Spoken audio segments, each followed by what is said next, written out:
अच्छा, अभी क्योंकि ज़्यादातर लोग हैं तो मैं ये पूछना चाह रहा हूँ कि जैसे ये प्रोजेक्ट तो हमारा आज नहीं तो कल में कंप्लीट हो जाएगा, ठीक है। इसके बाद क्या तुम लोग प्रेफर करते हो कि हम लोग एक नया प्रोजेक्ट बनाएं, ठीक है, शुरू से लेके लास्ट तक, वो ज़्यादा हेल्पफुल होगा, या इसी प्रोजेक्ट में और नई नई चीज़ें डालते रहे हम लोग, मतलब इसी प्रोजेक्ट में और एडवांस चीज़ें करें, क्या बेटर रहेगा?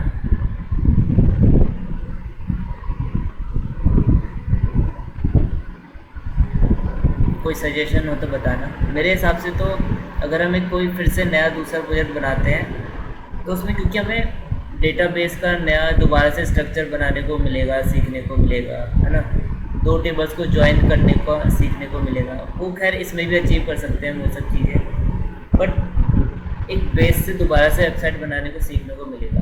तो कोई सजेशन हो तो बताना। ओके। नहीं, नया ही कर लेते हैं, नया प्रोजेक्ट कर लेते हैं, फिर उस पे और चीजें ऐड कर देना। हाँ, ठीक है। तो यहाँ पे मेरे पास कस्टम गैलरी का एक प्रोजेक्ट होना चाहिए, बट वो नहीं,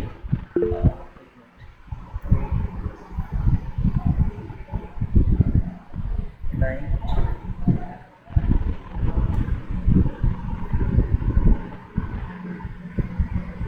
new project on different database and add-ons, ठीक है, ऐसा कर लेते हैं। एक नया प्रोजेक्ट बेसिक से बनाएंगे, ठीक है, बट इसमें तुम लोग भी करना, ठीक है, जैसे मैं लॉगिन पेज बनाऊंगा ना, तुम भी अपने हिसाब से कुछ अलग सा लॉगिन पेज बनाना, ठीक है। जैसे मैं अपना रजिस्ट्रेशन पेज बनाऊंगा, उसमें कुछ अलग सा बढ़िया सा रजिस्ट्रेशन पेज बनाना। मैं तुम्हें एक चीज़ दिखाता हूँ, वेब डिज़ाइनिंग की एक चीज़ दिखाता हूँ, मतलब वेब डिज़ाइनिंग में भी मज़ा आता है, ऐसी बात नहीं है। क्या है वो,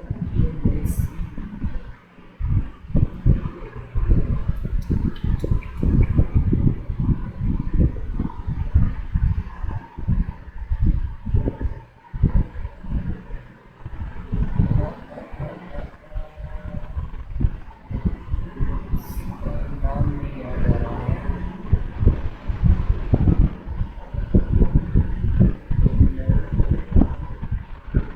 स्टेलर नहीं,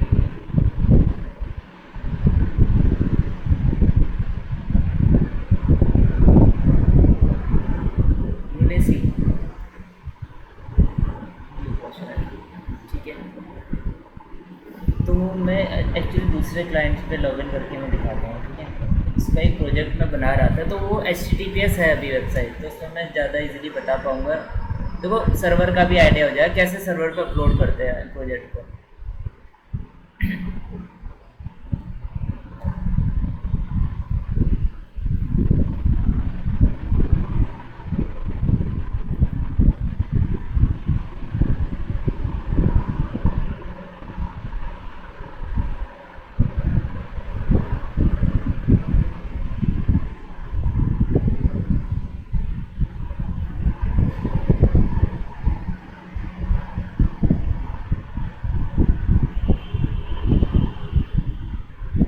तो ये एक सॉफ्टवेयर है ल्यूनेसी करके, ठीक है, इस पे हम लोग डिज़ाइन कर सकते हैं अपने सॉफ्टवेयर को। ओके। सो जिसका डिज़ाइनिंग में तो ये जो काम होता है ये एक्चुअली हम सबसे पहले कोई प्रोजेक्ट आता है ना, तो उस यूज़र को इस तरीके का सिस्टम बना करके दिखाते हैं कि ये देखो, मतलब कैसा दिखाई दे रहा है, ऐसे, है ना। कंट्रोल,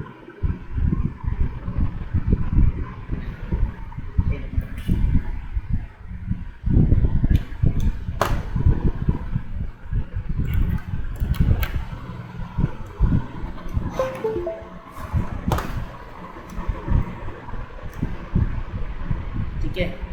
तो इसमें इस तरीके से सारे कंपोनेंट्स को हम लोग डिफाइन कर सकते हैं, किस तरीके का हमारा सिस्टम होगा, है ना। अब इसका जैसे लेयर्स में आया, मैं डैशबोर्ड सेक्शन कैसा दिखाई देगा, है ना। तो ये सारी चीज़ें हम लोग डिफाइन कर सकते। डैशबोर्ड सेलेक्टेड होगा, उसका कलर वगैरह किस तरीके से, तो सबसे पहले ये चीज़ होती है कि हमें पता हो कि हाँ क्या डिज़ाइन हम लोग करना चाह रहे हैं। ओके। जैसे स्टूडेंट्स के अंदर और भी 2-3 सेक्शंस हैं मान लो, तो वो किस तरीके से शो होंगे, स्टूडेंट्स के अंदर न्यू करके है ना, आइकन का देखो कलर भी चेंज हो रहा है, तो ये चीज़ हो गई। उसके अलावा देखो ये ऑल स्टूडेंट्स का पेज मैं बना रहा हूँ फॉर एग्जांपल, इसमें किस तरीके से मैं चीज़ें दिखाना चाहता हूँ, ठीक है। तो इस तरीके से हम लोग डिफाइन कर सकते हैं अपने डिज़ाइन, मतलब डिज़ाइन कर सकते हैं अपने प्रोजेक्ट को पहले। तो जब यूज़र को, जो कस्टमर है हमारा, उसको ये सब चीज़ें पसंद आ जाएगी, तो फिर इस पर अपना HTML की या बूटस्ट्रैप की कोडिंग जो भी हम करना चाहते हैं वो चीज़ स्टार्ट कर देंगे। आवाज़ आ रही है क्या मेरी? कोई इशू तो नहीं है? नेट चल रहा है ना? ठीक है। तो इस तरीके का सॉफ्टवेयर का यूज़ कर सकते हो तुम लोग कोई प्रोजेक्ट को डिज़ाइन करने के लिए, ठीक है। एंड देन जब क्लियर हो जाए कि हाँ ये देखो इसमें शेडो वगैरह सब चीज़ें है ना, ये रहा। एंड सो वेब डिज़ाइनिंग में भी जो जाना चाहे उसको इस तरीके के सॉफ्टवेयर के बारे में पता होना चाहिए। अच्छा, अब मैं यहाँ पे लॉगिन हो गया हूँ, क्लाइंट का है। अब मैं इसके सर्वर पे लॉगिन करना चाहता हूँ, ठीक है। इस पर मेरे पे ऑल प्रोडक्ट्स के बारे में आ रहा है, उसकी वेब होस्टिंग आ रही है, तो प्रोफेशनल ईमेल वगैरह है, ये सब चीज़ें आ रही है। मुझे इसके सर्वर पे लॉगिन करना है, तो ये है इसकी वेब होस्टिंग। इसके ऑप्शंस में मैं जाता हूँ, क्या क्या ऑप्शंस आते हैं।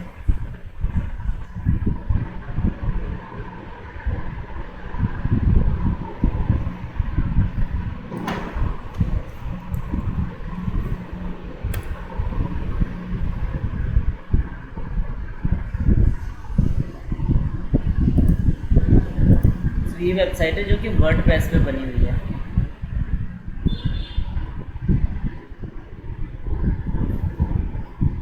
इंटरनेट स्लो चलता है।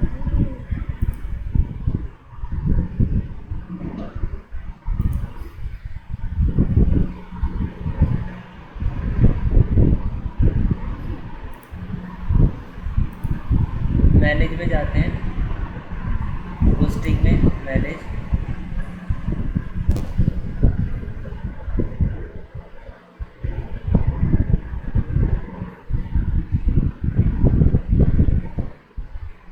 इंटरनेट स्लो चल रहा है मेरा। आवाज़ क्लियर आ रही है क्या मेरी? ये नेट स्लो हो रही है, स्क्रीन ब्लर तो नहीं दिखाई दे रही है? आवाज़ क्लियर है, स्क्रीन बीच बीच में ब्लर हो रही है। ठीक है। तो इस तरह की वेबसाइट मैंने बनाई थी वर्डप्रेस की। इसको बनाने में जनरली अगर हम दिन का 8 घंटे देना, तो मैं तो इसे 3 दिन में क्लियर बना दूंगा। और जो नॉर्मल बंदा है, जो वो भी 1 हफ्ते से, मतलब 1 हफ्ता भी ज़्यादा टाइम है, 1 हफ्ते में बना लेगा बंदा, अगर नॉलेज है बेसिक वाले। इस तरीके की वेबसाइट, मतलब शॉपिंग वेबसाइट है, ई-कॉमर्स वगैरह है, तो कम से कम 25 से 30 हज़ार रुपये की मिनिमम स्टार्टिंग होती है बेसिक वेबसाइट बनाने की। तो ठीक है। तो यहाँ पे अगर मैं वापस से आ जाऊँ GoDaddy के अकाउंट में, तो मेरे को ऑप्शन आ रहा है cPanel एडमिन का। तो मेरा किसी ने cPanel का एडमिन खोल के देखा है कभी? दीपक ने भी शायद नहीं देखा हो। देखा है? देखा है, मैंने देखा भाई। ठीक है। तो यहाँ पे हमारे पास फाइल मैनेजर और ये सारी चीज़ें होती है हमारे सर्वर के बारे में। अच्छा, इसमें और भी क्या चीज़ें? यहाँ जो हमने अपलोड की होती है उसका उसका फाइल पड़ा रहता है, इसमें डेटाबेस फाइल वगैरह सब होता है। इसमें एक एनालिटिक्स करके होता है, वो हमारी वेबसाइट के बारे में सब कुछ बता देता है, कहाँ से कौन कितने, शायद AW स्टेट्स करके होते हैं या विजिटर्स करके होता है,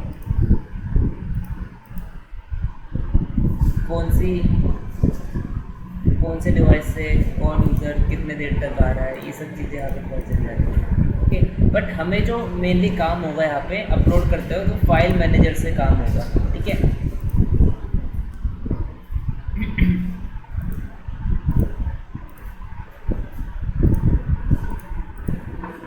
तो फाइल मैनेजर में आ गए हम। हमारी जो सारी फाइल्स होती है जिसको हम लोग पब्लिकली एक्सेस कर पाते हो, पब्लिक HTML के अंदर होती है। पब्लिक HTML के अंदर यहाँ पे मेरा सारी की सारी फाइल्स हैं। ठीक है। और मैंने क्या किया हुआ है ना, इसको एक बार वापस सी पैनल पे आऊँ मैं और डोमेन नेम्स में आता हूँ मैं, डोमेन्स लिंक करना होता है अपने डोमेन को सर्वर से, ठीक है। तो ये भी देखो, जो मेरा ncom.india.com है वो पब्लिक HTML के अंदर जा कर के लाई करेगा, है ना, उसको ये डायरेक्टरी ओपन होकर के मिलेगी। तो ये डायरेक्टरी मेरी ncom.india.com को मैंने असाइन कर दी, ठीक है। ऐसे में कोई और वेबसाइट भी बनाता हूँ, उसको मैं कोई और दूसरी डायरेक्टरी असाइन कर सकता हूँ, ठीक है। तो अब मैं क्या करूँगा ना, ncom.india.com/sms ओपन करना चाहता हूँ। तो मैं एक काम करता हूँ, यहाँ पे एक फ़ोल्डर बनाता हूँ /sms के नाम से, एक मतलब /sms के नाम से, SMS के नाम से फ़ोल्डर बनाऊँगा। कहाँ पे हूँ मैं इस वक्त? पब्लिक HTML के अंदर हूँ। मैंने डोमेन को क्या बोल रखा है, पब्लिक HTML वाली चीज़ को ncom.india.com में जाके खोलना। तो मैं जब ncom.india.com जा कर के ओपन कर रहा हूँ तो मेरा क्या ओपन हो रहा है, PHP HTML वाली फाइल ओपन हो रही है, ठीक है। नेक्स्ट अब मुझे क्या करना है, पब्लिक HTML में जा कर के एक नई फाइल क्रिएट करनी है। उसका नाम मैं देता हूँ SMS, क्रिएट न्यू फाइल बना दी क्या मैंने? तो मुझे एक्चुअली फाइल नहीं, फोल्डर बनाना है। डिलीट करता हूँ सर। तो नया फोल्डर बनाया मैंने SMS करके, क्रिएट न्यू फोल्डर। अब मैं एक काम करता हूँ, ncom.india.com/SMS ओपन करके देखता हूँ। 404 आ रहा है। अच्छा, अब इसका मतलब जो वर्डप्रेस का अच्छा, मैं इसके अंदर एक फ़ाइल भी बना के देखता हूँ। SMS के अंदर गया, एक फ़ाइल बना देता हूँ index.php। जहाँ पे लगे ना समझ में नहीं आ रहा, मैं थोड़ा स्लो हो जाऊँगा, लेकिन बता देना उसी टाइम पे कि हाँ ये चीज़ जो है समझ में नहीं आई, बैक करके दोबारा करके दिखाना, ठीक है। ऐसा भी बोल सकते हो। एडिट कर रहा हूँ मैं index.php फाइल को, और यहाँ पे मैं लिख देता हूँ H1 के साथ हेलो SMS। सेव चेंजेस कर दिया। एक बार फिर से मैं इसको लोड करके देखता हूँ, हेलो SMS आ रहा है। इसका मतलब ये डायरेक्टली मेरी ओपन हो रही है बाय डिफ़ॉल्ट। देखो, और किसी में कोई भी फाइल नहीं होती है तो index.php को ओपन करता है, ठीक है, बाय डिफ़ॉल्ट कोई भी फोल्डर। index.com होती है, index.php, ठीक है। इसलिए बाय डिफ़ॉल्ट ये वाली फाइल मेरी ओपन हो रही है। अब तो मैं क्या करूँगा, अपना रिडायरेक्ट वाला कोड यहाँ पे लिख देता हूँ सारा। रिडायरेक्ट वाला तो किसी पे डिपेंडेंसी नहीं है ना कोड की मेरी। चेक करता हूँ एक बार।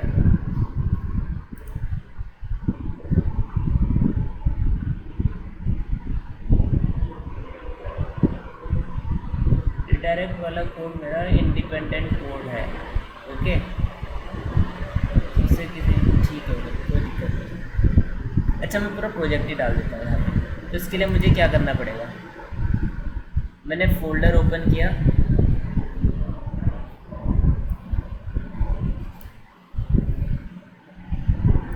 अपने प्रोजेक्ट में जाऊंगा और इसकी एक जिप फाइल बना दूंगा। तो मैं SMS की एक जिप फाइल बनाऊंगा, सेंड टू कंप्रेस्ड।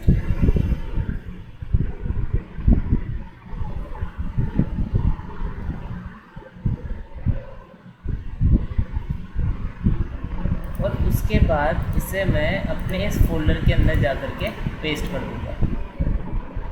डिलीट कर देता हूँ इस फाइल को। साथ ही साथ मेरे को एक डेटाबेस भी बनाना पड़ेगा, ओके। तो डेटाबेस इंपोर्ट भी करना पड़ेगा, डेटाबेस को यूज़र भी देना पड़ेगा, ठीक है। एंड काफ़ी सारी चीज़ें करनी पड़ेगी। बट पहली चीज़ क्या है, मैं अपने डिज़ायर्ड पाथ के अंदर अपना जो कोड है उसको पेस्ट कर दूँ। अब ये जिप फाइल क्रिएट हो रही है इसकी, तो ये तो कह रहा है कि टाइम लगेगा, बाकी देखते हैं कितना टाइम लगता है, ठीक है। इतना हम क्या कर सकते हैं, इस बार रिडायरेक्ट वाले कोड को यहाँ पे कॉपी पेस्ट करके हम चेक कर सकते हैं। रिडायरेक्ट और जो ऑलरेडी मेरी एसएमएस की जिप फाइल बनी है उसमें सारा कोड नहीं है, रिडायरेक्ट वाला कोड नहीं होगा उसमें।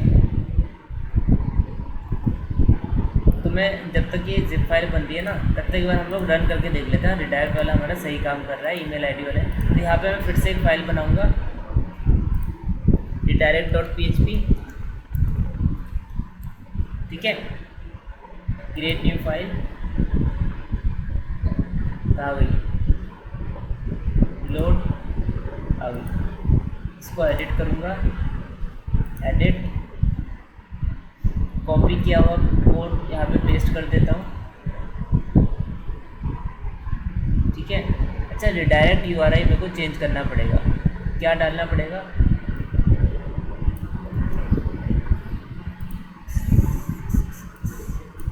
मुझे डालना पड़ेगा ncom.india.com, ये पूरा डालना पड़ेगा।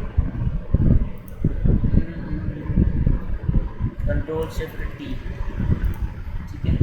तो रिडायरेक्ट यूआरआई मेरा यहाँ पे भी चेंज होगा और गूगल कंसोल के अंदर भी जाकर के चेंज होगा। अच्छा, कोई चीज़ समझ में ना आ रही हो ना तो पूछ लेना, ठीक है। ऐसा नहीं है कि पूछ लोगे तो दिक्कत हो जाएगी, ओके। तुरंत ही पूछ लेना। तो मैं उस चीज़ को, देखो मीटिंग करने का फ़ायदा ये है कि कोई चीज़ ना समझ में आ रही तो मैं बता दूँ। कुछ पुराना भी नहीं समझ में आ रहा हो ना तो बता देना, मैं उस चीज़ में हेल्प कर दूँगा। क्योंकि ये सब चीज़ जब तक तुम खुद से नहीं कर पाओ ना तब तक कुछ फ़ायदा नहीं है आगे बढ़ने का, ओके। एक हफ्ते की जगह 10 दिन लग जाएंगे, बट जितना करोगे उतनी चीज़ समझ में तो आएगी कम से कम, ठीक है। तो मैं इसको कंसोल वाले में, जो हमारा कंसोल है, क्या बोलते हैं, गूगल डेवलपर कंसोल,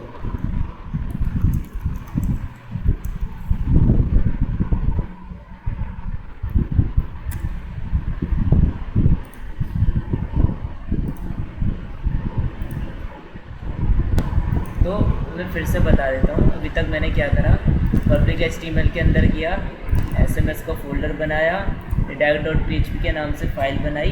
पहले मैं टेस्ट किया कि इस फोल्डर के अंदर मैं एक्सेस कर पा रहा हूँ कि नहीं किसी फाइल को। मैंने index.php बनाई, हाँ एक्सेस कर पा रहा था, तो मैंने redact.php बना दी। redact.php में वो सारा कोड मैंने लिख दिया, ओके। जो मेरा गूगल का लॉगिन का बटन शो कर रहा था, अब मैं गूगल कंसोल में जा कर के रिडायरेक्ट यूआरआई को चेंज कर दूँगा।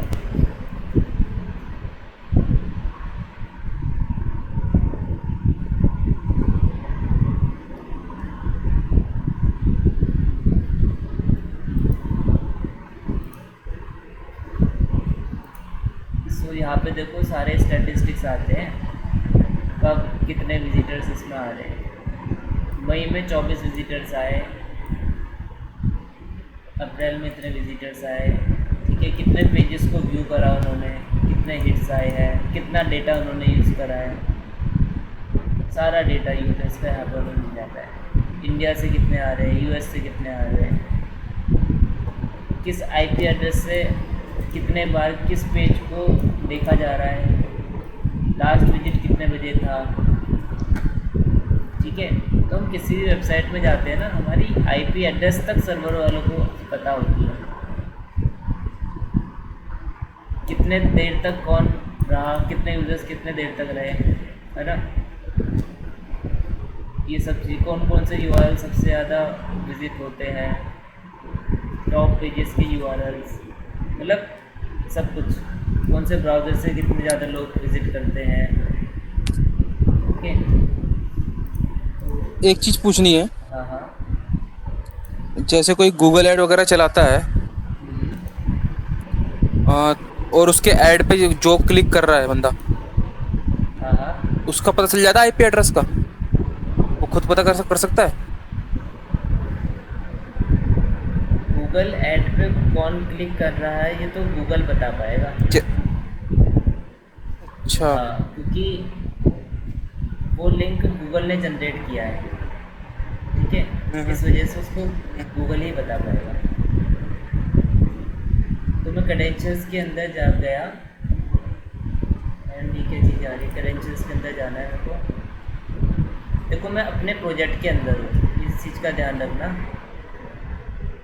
एंड उसके बाद कल मैंने क्रेडेंशियल्स जनरेट किए थे, ठीक है, इसको मैं एडिट करता हूँ, उसमें रिडायरेक्ट यूआरआई को चेंज कर देता हूँ,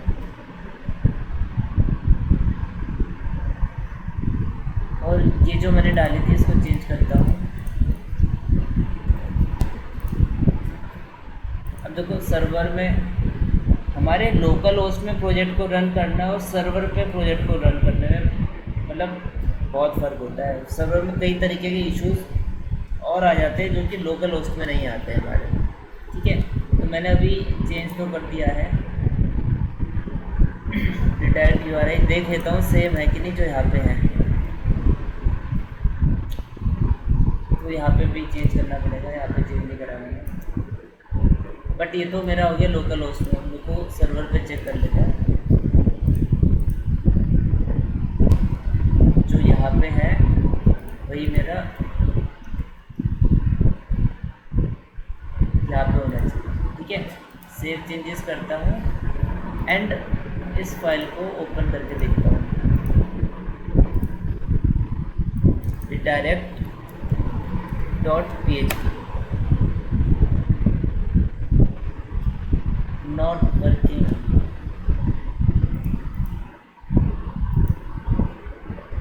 ऐसे करता हूँ रिफ्रेश,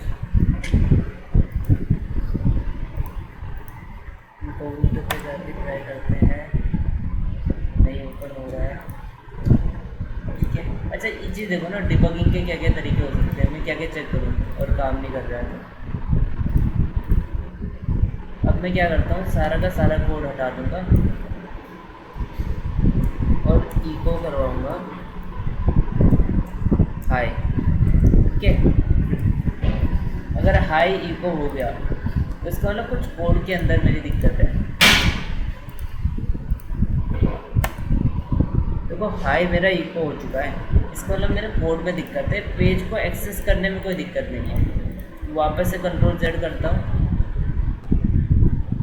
जहाँ तक ये वेंडर वाली फाइल नहीं मिल रही होगी किसी, इसकी वजह से इशू आ रहा होगा, ठीक है।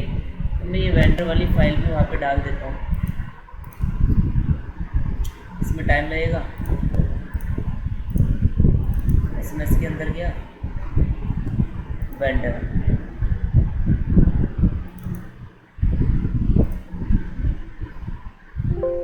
एक मिनट में चार्जर लगा देता हूँ, एक मिनट।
बाहर पेस्ट कर देता हूँ, अगर फटाफट से हो जाता है तो।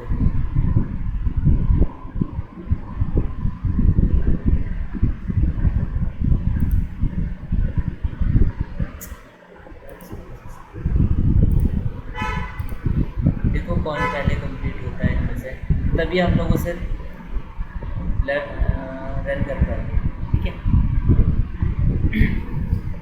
तब तक हम लोग देख रहे थे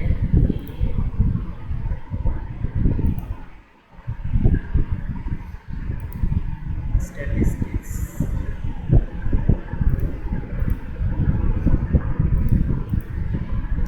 ये विजिटर्स ओपन होकर क्या है, कौन पेज कहाँ से ओपन किया गया है, ये सब चीज़ें ना हम किसी भी यूज़र की खुद भी देख सकते हैं अपने पेज पे, उसमें जाकर के भी अपना पेज पे कोड लगा करके ये सारा पता चल सकता है।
एक काम करता हूँ ना, सबसे बेस्ट तरीका है, इस जिप फाइल को अपलोड कर देता हूँ वहाँ पे, जो मेरा रिडायरेक्ट डॉट PHP जहाँ पर मैंने डाली हुई है, यहाँ पे जिप फाइल को अपलोड करता हूँ। अपलोड,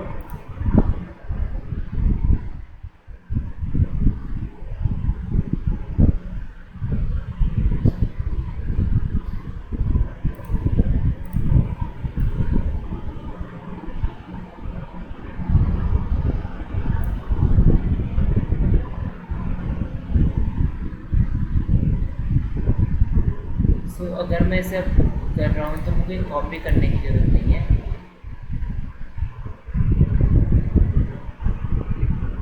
क्या चीज़ कॉपी हो रही है? गूगल क्लाउड, ये सब चीज़ें कंप्रेसर है, ठीक है, इसे कॉपी करने की ज़रूरत है, इसको कैंसिल कर देता हूँ। अपलोड हो गया है, बैठ जाता हूँ मैं यहाँ पे। अब मेरे को इसको एक्सट्रैक्ट कर लेता हूँ यहाँ पे, ये ज़्यादा फास्ट तरीका है। अच्छा, इसमें मेरी फाइल भी क्रिएट होकर के आ गई, एरर लॉग। इस फाइल को मैंने नहीं क्रिएट किया, अपने आप ही क्रिएट हो गई। चेक करेंगे इस फाइल के अंदर क्या चीज़ है।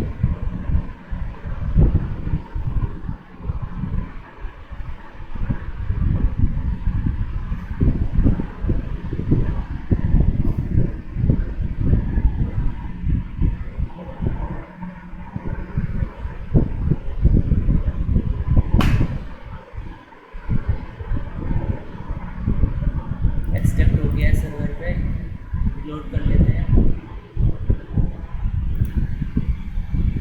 अब एक बार फिर से इस कोड को सेव करके रन करते हैं।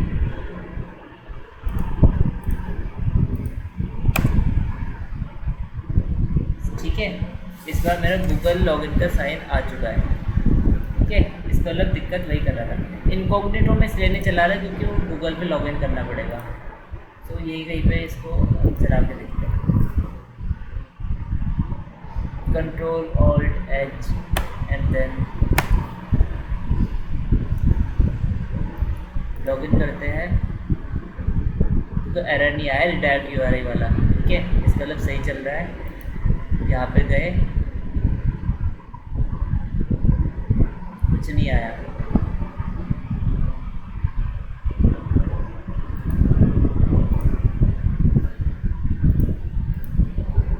इसका मतलब उसको इस कोड के अंदर जाना चाहिए था, बट उसने कुछ करा नहीं। कुछ तो कहीं ना कहीं इशू आया है। तो देखो एरर भी, अच्छा एरर लॉग ओपन करके देखते हैं, क्या पता कोई एरर आई। एरर लॉग 11:10 के, मतलब पुरानी कोई एरर आई हुई है, अभी हाल ही में कोई एरर नहीं आई है। ये देखो, अच्छा यही एरर आई थी, वो देख रहे हो, जिस वजह से हमारा कोड रुक जा रहा था। ठीक है, तो अभी कोई एरर नहीं आई है, बट जो होना चाहिए था वो हुआ भी नहीं है यहाँ पे।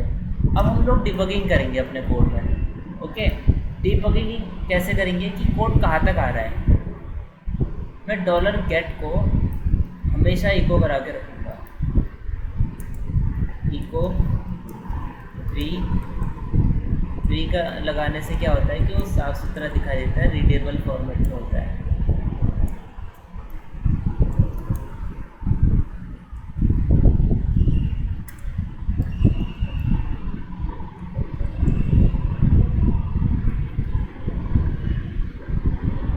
सेव चेंजेस कर देते हैं, फिर से इस पेज को हमको करके देखते हैं। अच्छा, मैं एक और चीज़ कर देता हूँ इसमें, जब इतना हम कर ही रहे ना, बीच बीच में कुछ इको भी करवा लेता हूँ। जैसे कि यहाँ तक अगर कोड आ जाएगा तो मैं लिख दूँगा इको 1।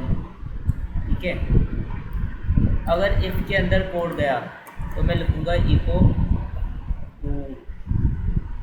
अगर एल्स के अंदर कोड गया तो मैं लिख दूँगा इको 3। लास्ट में पहुँचा कोड तो मैं लिख दूँगा इको 4। डिबगिंग कर रहा हूँ, कुछ नहीं है। और अगर यहाँ तक भी पहुँच जाता है ना तो मैं लिख देता हूँ इको 0। अब देखते क्या होता है, सेव करें। इसके बाद का सारा इसको मैं डेटा को हटा देता हूँ, कंट्रोल शिफ्ट एंड दबा के बैक स्पेस दबा देता हूँ। 0 1 और 3 प्रिंट हो रहा है, फिर 4 प्रिंट हो रहा है। इसका मतलब 2 के अंदर नहीं जा रहा है। 2 के अंदर कब जाएगा? 2 के अंदर वो तब जाएगा जब वो इफ़ के अंदर गया है, ठीक है। या तो 2 प्रिंट होगा या तो 3 प्रिंट होगा। तो मेरा 2 नहीं प्रिंट हो रहा है, 3 प्रिंट हो रहा है। इसका मतलब इस वाले पार्ट के अंदर वो कोड मेरा गया है। अब मैं क्या करूँगा, अब मैं गूगल लॉगिन पे क्लिक करता हूँ। यहाँ पे मैंने लॉगिन करा अपने आप को। प्रिंट हुआ 0 1 2 4, ठीक है। 0 मतलब यहाँ तक पहुँचा, 1 का मतलब, अच्छा मैं जूम कर देता हूँ, बता दिया करो, रीडेबल नहीं होती कोई चीज़ तो, ठीक है। 1 का मतलब मैं यहाँ पे पहुँच गया, 2 का मतलब मैं इफ़ के अंदर भी पहुँचा, और 4 का मतलब लास्ट में भी पहुँचा। इसका मतलब ये सब चीज़ें भी हुई। अच्छा, मैं ईमेल और नेम को एक बार इको करा के देख लूँ, क्या इको होता है? अगर होता है तो समझो मेरा काम बन गया। ईमेल एंड इको, पहले BR कर देता हूँ, एंड उसके बाद इस नेम को भी इको करा देते हैं, सेव करते हैं इसको, फिर से लॉगिन करें।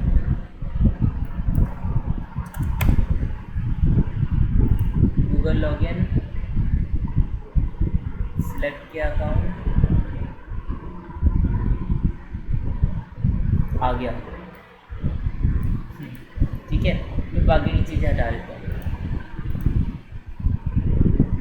मैं क्या चीज़ हटानी, इनको इको 2 हटा दिया, इको 1 हटा दिया, इको 0 हटा दिया। कोड तो सही काम कर रहा है ना, इको 3 भी हटा दिया। अच्छा, इसको तुम लोग अपने एंड पे भी चला के देखो, तुम्हारे एंड पे भी चल रहा हो। अभी मेरा कोड लाइव हो चुका है ना, इसे कोई भी एक्सेस कर सकता है। एक बार देखो, तुम लोग जब अपने से लॉगिन करोगे तो क्या तुम्हारी खुद की ईमेल आईडी आ रही है वहाँ पे? चेक करो।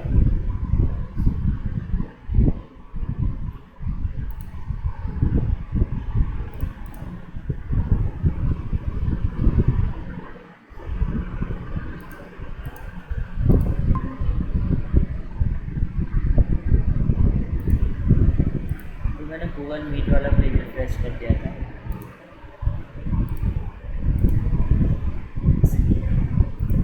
मैंने सेव नहीं कराया वाला पेज। स्क्रीन शो हो रही है और आवाज़ क्लियर आ रही है, वह कंफर्म कर देना। ये एरे भी हटा देता हूँ।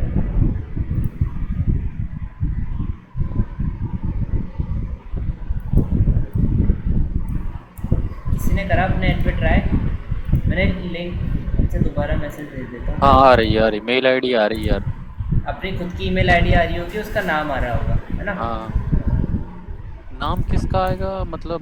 तुम्हारा खुद का ही अच्छा नाम आ हाँ, रहा नाम होगा। तो हाँ, यूज़र नेम आ रहा। तो ये दो चीज़ें जो है ना, अब हम इसका तो जिस तरीके से यूज़ करना चाहें हम यूज़ कर सकते हैं ना। इसमें तो मतलब समझ गया ना आगे का काम क्या है। गूगल लॉगिन का यूज़ तो समझ गया ना किस तरीके से हम लोग कर रहे हैं। अब हम चाहे तो उसे लॉगिन पेज पे रिडायरेक्ट करा सकते हैं, एडमिन वाले पेज पे। जो कोड हमने लॉगिन पेज पे लिखा है उसी कोड को हम लोग यहाँ पे भी लिख सकते हैं। इस पूरे प्रोजेक्ट को भी हम लोग इसमें डालेंगे। अभी अनम्यूट करके बोलना।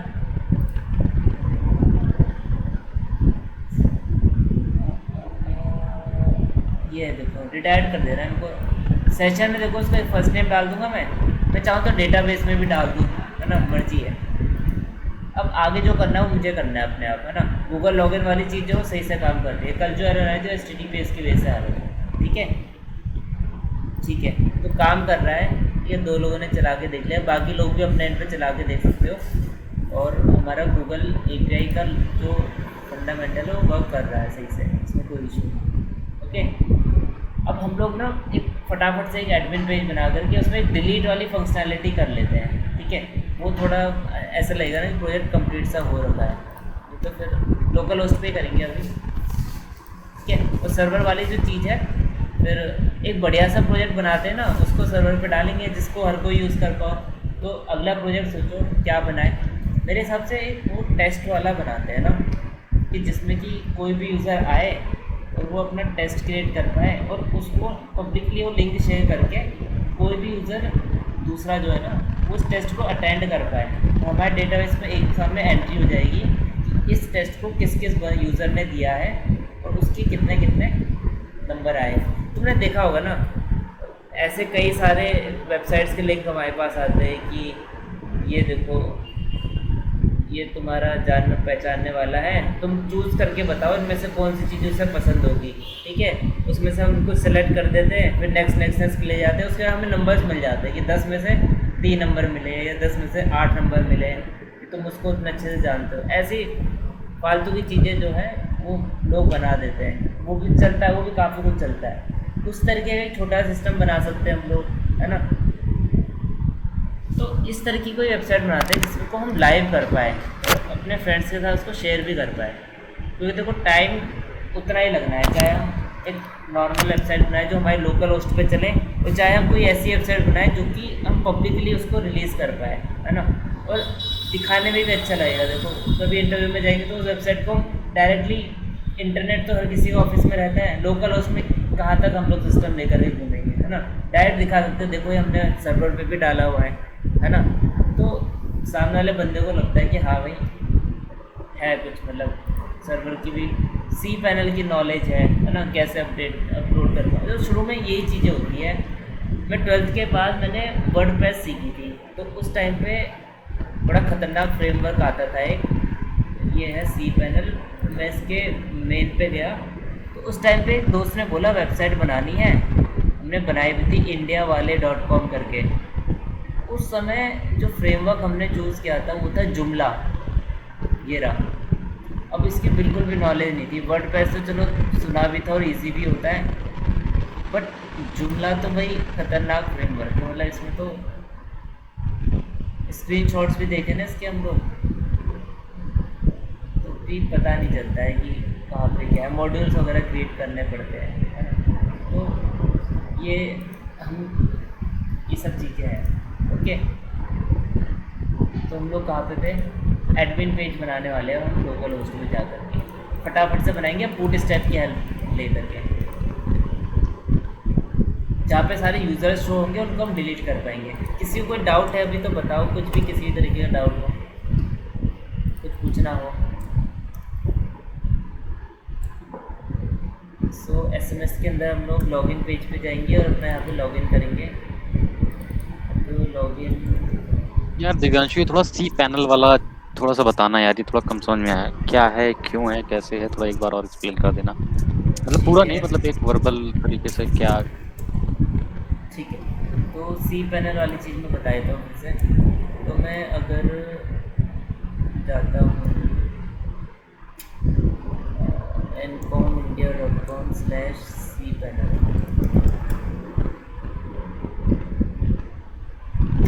लॉगिन करने को बोलेगा। तो एक ये तरीका होता है सी पैनल पे लॉगिन करने का। दूसरा तरीका है कि मैं GoDaddy अकाउंट पे जाऊँ और वहाँ से मैं एंट्री करूँ।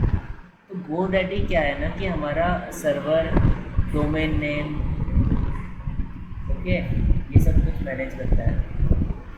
अच्छा, एक कोर्स मैं रिकमेंड करता हूँ, अगर किसी ने ऑलरेडी पहले से किया हुआ है तो बहुत अच्छी बात है। नेटकैम्प का एक कोर्स है, आजकल तो ऑनलाइन चल रहा है, ठीक है। उसमें नेटवर्किंग के बारे में बंदा काफ़ी अच्छा बताता है कि नेटवर्किंग कैसे काम करता है, गूगल कैसे काम करता है, ठीक है।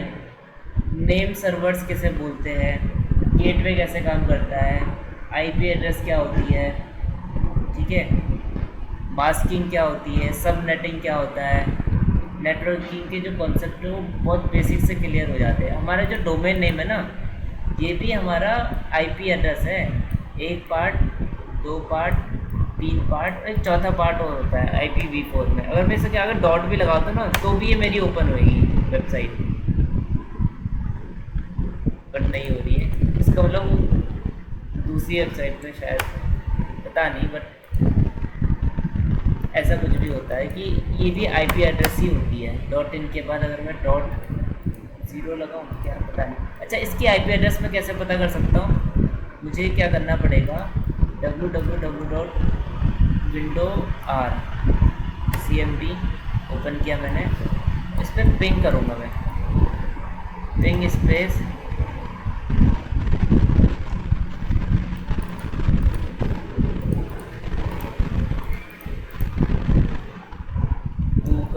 .com करता हूँ एक बार पे। तो ये देखो google.com की IP एड्रेस ये है। अगर मैं इस IP एड्रेस को अपने ब्राउज़र पे ओपन करता हूँ तो google.com खुलनी चाहिए, ठीक है। ऐसे ही मैं मान लो मैंने ओपन किया netcam.in, यहाँ पे डाल के देता हूँ,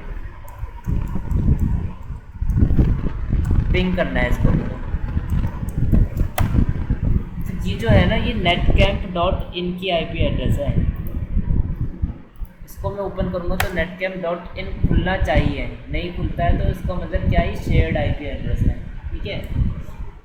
शेयर्ड सर्वर यूज़ कर रहे हैं ये लोग का अपना खुद का सर्वर नहीं है। बट गूगल की क्या है ना, गूगल ने क्या करा है ना, पैसा खर्च करके एक सिंगल IP को पूरा अपने नाम पर रजिस्टर्ड करवा रखा है, ठीक है। बट नेटकैम्प वाले ने क्या करा है, शेयर्ड होस्टिंग का यूज़ करा है। जैसे एक हमारी भी वेबसाइट है, अगर मैं इसको भी ओपन करता हूँ ना तो इसकी भी IP एड्रेस आएगी, बट वो IP एड्रेस आएगी शेयर्ड IP एड्रेस।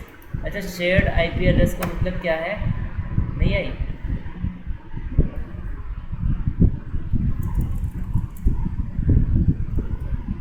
देख लेते हैं, आ गया एड्रेस, ठीक है। तो इस IP एड्रेस को अगर मैं ओपन करूँगा, इस IP एड्रेस को अगर मैं ओपन करता हूँ तो मेरी वेबसाइट नहीं खुलेगी इसमें। क्यों नहीं खुली? क्योंकि सेम IP एड्रेस पे कई सारी वेबसाइट्स लोड हो रही है, सेव करी हुई है, क्योंकि मेरी शेयर्ड होस्टिंग है, ठीक है। बट जब मैं google.com को खोल रहा हूँ यहाँ पे इससे, बट google.com तो ओपन हो रही है, इसका मतलब google.com ने इस IP एड्रेस को अपने नाम पर रजिस्टर करा रखा, पूरी की पूरी IP एड्रेस, मतलब लाखों में होती है IP एड्रेस रजिस्टर करनी है, तो पूरा IP एड्रेस ही खरीद लेना है। क्योंकि दुनिया में कुछ गिने चुने ही IP एड्रेसेस अवेलेबल है, कुछ लिमिट है। How many IP, public IP address जिन्हें बोलते हैं, public IP address are there.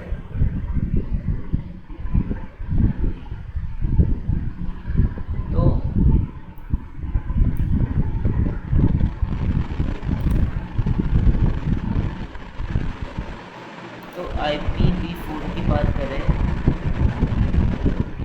तो इतनी ही IP एड्रेसेस है, लगभग इतनी। और कई लोग इसको अपना, अब irctc.com है,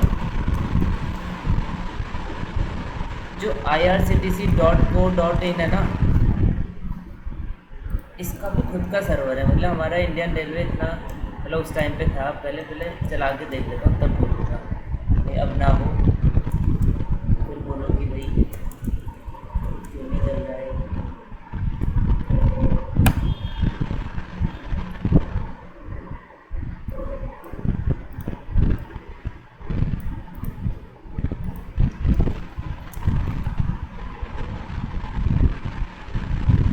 नहीं ऊपर हुआ, irctc.com भी कुछ होता है क्या?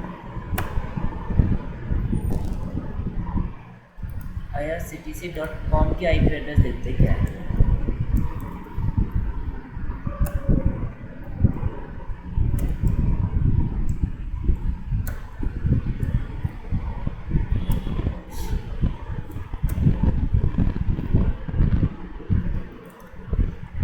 क्योंकि इसकी IP एड्रेस थोड़ी सी अलग है।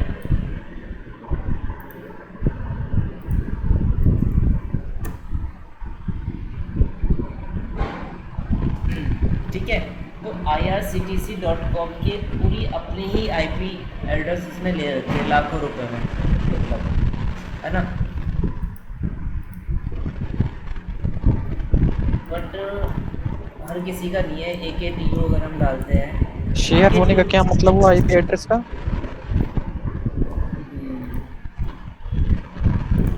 AKTU की भी शेयर होनी चाहिए, PING, शेयर होने का मतलब वही बताता हूँ। मतलब गरीब लोग जो है वो शेयर्ड यूज़ करते हैं। तो सर्वर के बारे में भी एक आइडिया बताता हूँ, सर्वर होता क्या है। इसी से रिलेटेड है cPanel, ठीक है।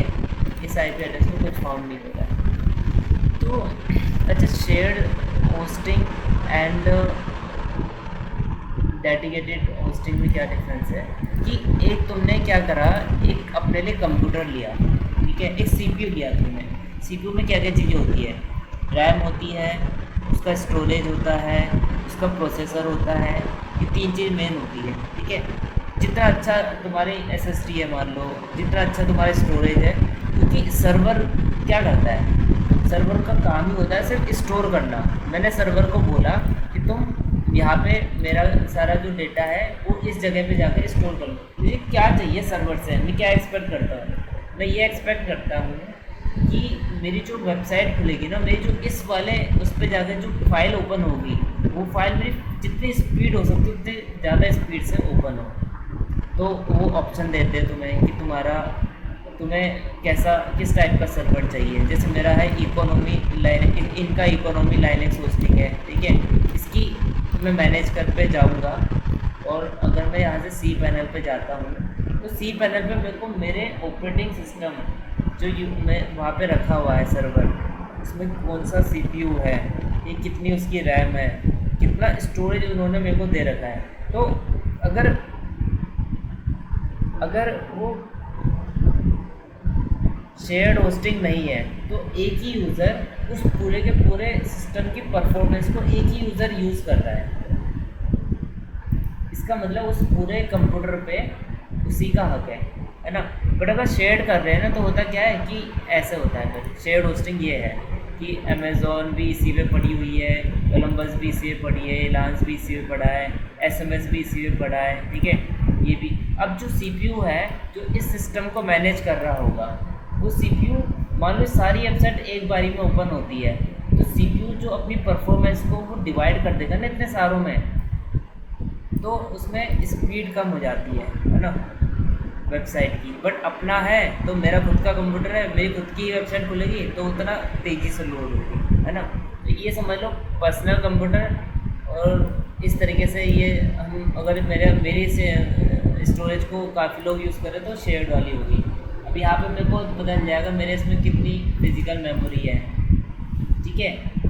इसका मतलब रैम होता है, रैम कितनी है मेरे पे, डिस्क यूजेज मतलब हार्ड डिस्क कितनी है मेरे पे, कितने प्रोसेसर्स मेरे को प्रोवाइड किए गए, 0.87% प्रोसेसर मेरे को प्रोवाइड किया गया बस। इसका मतलब क्या, 115 लोग और मेरे शेयर्ड होस्टिंग पे चला रहे वेबसाइट। समझ में आई बात, 115 लोगों को सेम सर्वर मिला हुआ है, और जो प्रोसेसर हो इतना परसेंट ही प्रोसेसर में यूज़ कर पा रहा हूँ, तो ऑब्वियसली स्पीड कम होगी। जबकि मैं अगर डिलक्स वाला ओपन करूँगा तो उसमें शायद कम यूज़र्स होंगे यहाँ पे नंबरों को जिनको साइन किया होगा, है ना। तो ये चीज़ें समझ में आया, जो शेयर्ड होस्टिंग और डेडिकेटेड होस्टिंग में क्या डिफरेंस होता है, थोड़ा बहुत हाँ आइडिया वो लगा तो होगा। आइडिया लगा शेयर्ड आईपी एड्रेस यहाँ पे मिल गया, इसका मतलब इसी आईपी एड्रेस को सब शेयर करें, इसी में कुछ ऊपर नीचे लगाएंगे तभी जाके उनकी वेबसाइट खुलेगी। अगर मैं एनकॉम ये वाली ओपन करता हूँ तो ये आईपी एड्रेस वहाँ पे शो करेगा। ओपन करके देख लेते हैं, एनकॉम इंडिया करके .com करके आपको ओपन करता हूँ, पिन करता हूँ।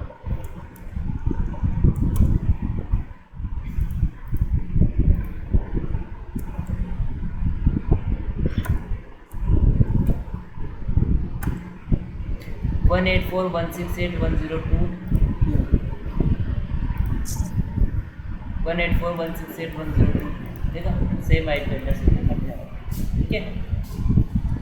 अब सी पैनल क्या करता है, सी पैनल बोलता है, कंट्रोल पैनल है कि मुझे अब अपनी फाइल जो सर्वर पर रखी हुई है ना उनको एक्सेस करना है। तो मैं कैसे उनको एक्सेस करूँगा, उनको मैं एक्सेस करूँगा सी पैनल के थ्रू, ठीक है। कंट्रोल पैनल यहाँ पे मेरे को सारे फोल्डर्स वगैरह सब कुछ देखने को मिल जाता है, ठीक है।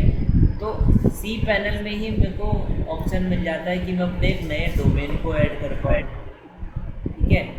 मैं अपने सब डोमेन को ऐड कर पाऊँ, मैं चाहूँ तो अपने डोमेन का रिडायरेक्ट भी लगा सकता हूँ, ये अब यहाँ से ना ओपन हो के यहाँ पे जा कर के ओपन हो, इस तरीके की चीज़ें कर सकता हूँ, ठीक है। तो सी पैनल धीरे धीरे करके, अभी ज़रूरत है फाइल मैनेजर की, तो फाइल मैनेजर सीखा, जब हम अपना खुद का डोमेन बनाएंगे तो डोमेन कैसे डालते हैं ये भी सीखेंगे। जब हम लोग खुद का एसएसएल सर्टिफिकेट लगाएंगे तो ये भी सीखेंगे एसएसएल सर्टिफिकेट कैसे लगाते हैं। ठीक है, जब सब डोमेन्स क्रिएट करेंगे तो ये भी देखेंगे सब डोमेन्स कैसे क्रिएट तो करते हैं। ये पूरा ओपन सोर्स है? सी पैनल, हाँ।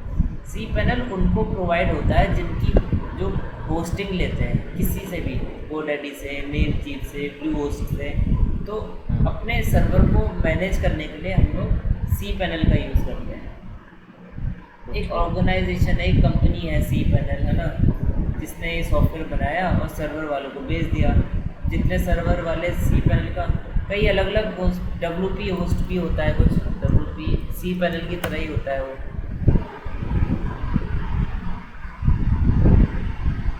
ठीक है, इस तरीके के अलग अलग और भी सिस्टम्स हैं। मतलब इसमें पेड नहीं होता ज़्यादा कुछ?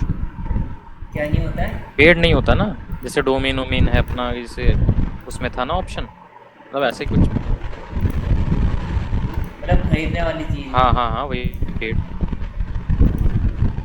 ये तो पेड करने के बाद ही हमें ये चीज़ मिलती है ना, पूरी चीज़। बट हाँ, ये फिर हमारा सारा, फिर हम कुछ भी यूज़ कर सकते हैं इसमें सारे। ये सर्वर को मैनेज करने वाली चीज़ें ही होती है ना, काफ़ी सारी चीज़ें। और देखो धीरे धीरे करके ये सब चीज़ों के बारे में पता भी चल जाएगा ये चीज़ें होती क्या है ना। बट शुरू में फाइल मैनेजर का वर्क पता होना चाहिए और डोमेन्स वगैरह क्रिएट करना आना चाहिए। ठीक है, इसकी भी नॉलेज नहीं है तो कोई ऐसी बहुत हार्ड एंड फास्ट वाली चीज़ नहीं है ना। तो नेट कैम का ये कर लेना, इसमें तुम्हें नेटवर्किंग के बेसिक कॉन्सेप्ट्स क्लियर हो जाएंगे। लोकल होस्ट पे जाते हैं और एक एडमिन पेज बना लेते हैं छोटा सा, और उसमें डिलीट वाली फंक्शनैलिटी बस सीख लेते हैं। ठीक है, वो इम्पोर्टेंट है, ज़्यादा टाइम नहीं लगेगा। तो मैं लॉगिन पे जाऊंगा, ऑलरेडी लॉगिन हूँ इसलिए एडमिन पे आके यहाँ पे मुझे बनाना है। ठीक है, बूट स्टेप ओपन कर लेता हूँ, फटाफट से बनाता हूँ।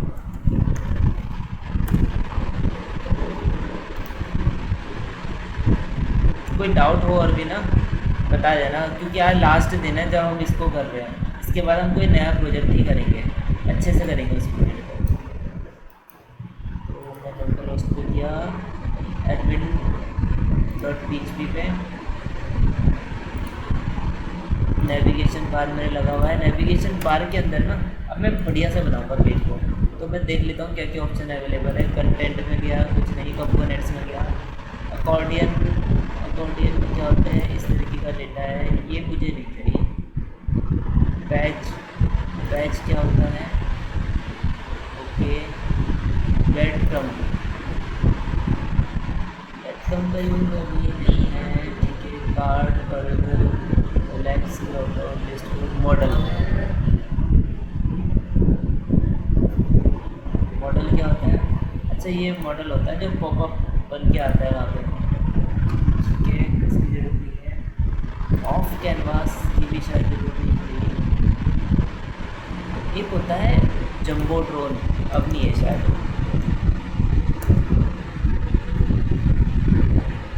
जंबो ड्रोन तो है यार, कहाँ है, दिख रहा है यार मैंने तो देखा था।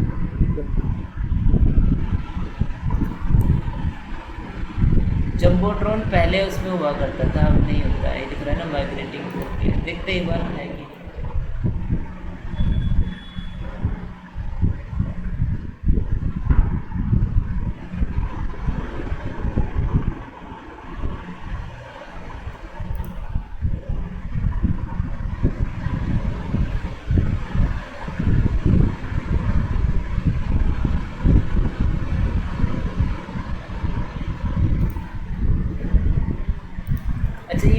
ऑलरेडी बना हुआ है। ठीक है, मैं इसका यूज़ करता हूँ, बट यहाँ पे ऑर्डर्स तो ओपन ही नहीं बने।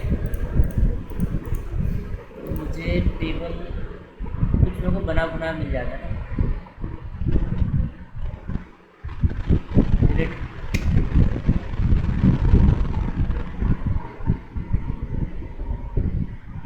टेबल टाइप का कुछ मिल जाता है।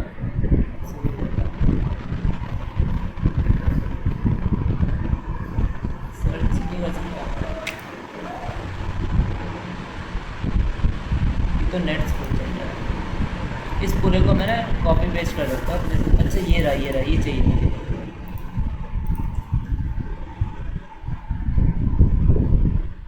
ये रहा, टेबल रिस्पॉन्सिव पे डाल देता हूँ सारी चीज़ें। कॉपी एलिमेंट पेस्ट कर देते हैं, सेव,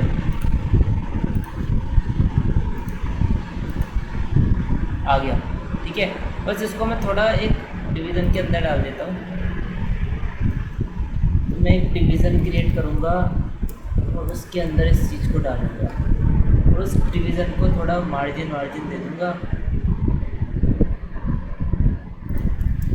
क्लास M5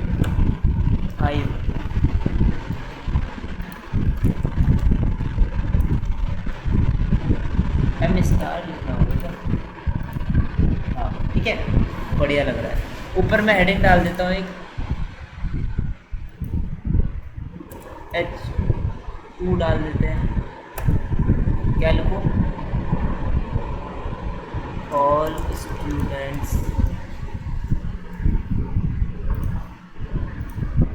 बढ़िया, ठीक है। अब मेरे को यहाँ पे स्टूडेंट्स की क्या क्या डिटेल्स शो होनी चाहिए, देखो। अच्छा, इस चीज़ को समझ लो, ये इंपॉर्टेंट चीज़ है, ठीक है। ये यूज़ होता है, बहुत ज़्यादा यूज़ होता है, ये चीज़ आनी चाहिए। तो सबसे पहले यहाँ पे मेरा सीरियल नंबर उसका मैं शो कर देता हूँ। ये स्टूडेंट आईडी, एडमिन तो देख ही सकता है ना स्टूडेंट आईडी। उसके बाद student name.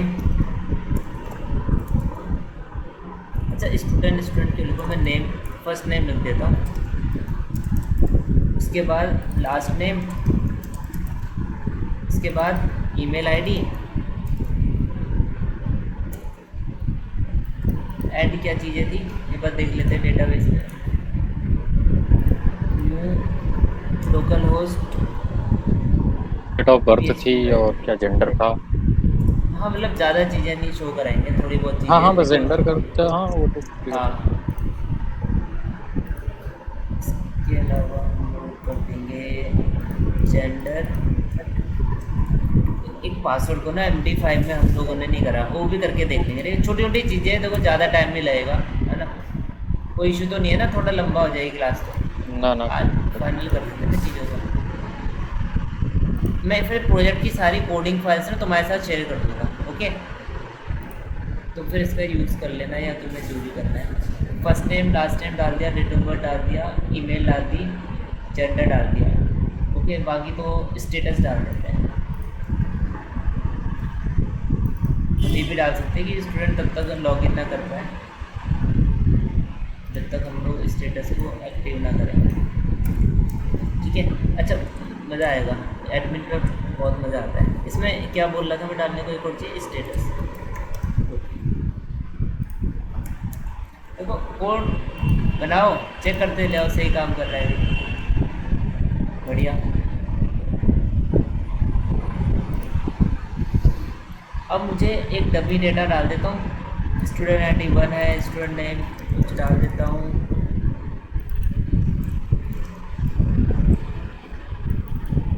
Email ID @email.com, okay. Email ID के बाद जेंडर, एंड जेंडर के बाद हम लोग डाल देते हैं स्टेटस एक्टिव।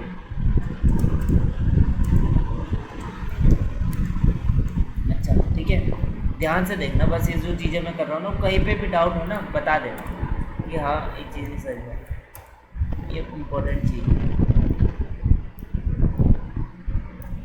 यहाँ पे मैं लिख दूँगा एक्शन। क्या एक्शन मेरे को इसके साथ लेने हैं? एक्शन में जैसे कि मैं यहाँ पे ले सकता हूँ, अभी के लिए स्टेटस चेंज करने वाला को मैं इसको बटन बना देता हूँ, ठीक है। इसको बटन कैसे बनाऊँगा मैं, यहाँ पे ए लिंक डाल देता हूँ। ए के अंदर क्लास दे दूँगा equal to BTN and BTN success active में, और यहाँ पे मैं लिख दूँगा डिलीट। सेम वैसे ही ए क्लास दे दूँगा एंड इसके अंदर मैं लिख दूँगा class equal to BTN danger. Danger क्यों डिलीट कर रहे हो भाई, डेंजर ही है। एक्टिव को मैंने ये इसके अंदर नहीं डाला, चेक करते हैं कैसा आ रहा है। बहुत बढ़िया, ठीक है। इसके नीचे हम लोग एक और एंट्री कर देते हैं, जिसमें कि हम लिख देंगे यहाँ पे इनएक्टिव। ओके, इनएक्टिव को भी हम डेंजर के अंदर डाल देते हैं या वार्निंग कर देते हैं।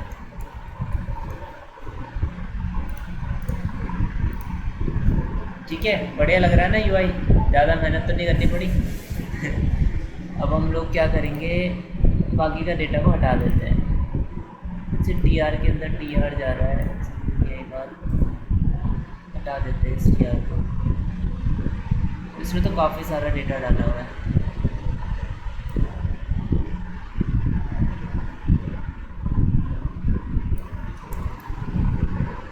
चेक, ओके, बढ़िया लग रहा है। अब इस चीज़ को हमें डायनेमिक बनाना है, इसको डायनेमिक बनाना है। बनाते हैं, ध्यान से देखना कैसे मैं क्या कर रहा हूँ।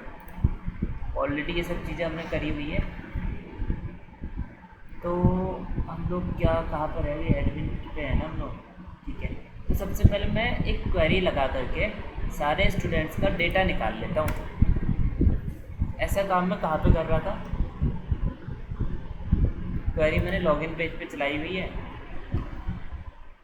तो यही से मैं क्वेरी का फॉर्मेट देख लेता हूँ। ये रहा, आ गया।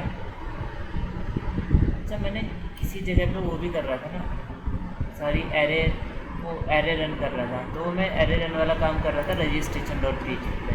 उसके लिए मैंने क्या किया था, एक कंट्री वाली क्वेरी बनाई थी। तो सबसे पहले मेरे को कनेक्शन बनाना है, कंट्रोल टैब से मैं एडमिन पेज पे जा सकता हूँ। यहाँ पे मैंने एक क्वेरी लिख दी, ये वाली क्वेरी। देखो क्या क्वेरी बनानी है, सिलेक्ट, सबसे सिंपल क्वेरी जो होती है, star from students, simple. Control shift and, मैं डालूंगा कंट्रोल एंड।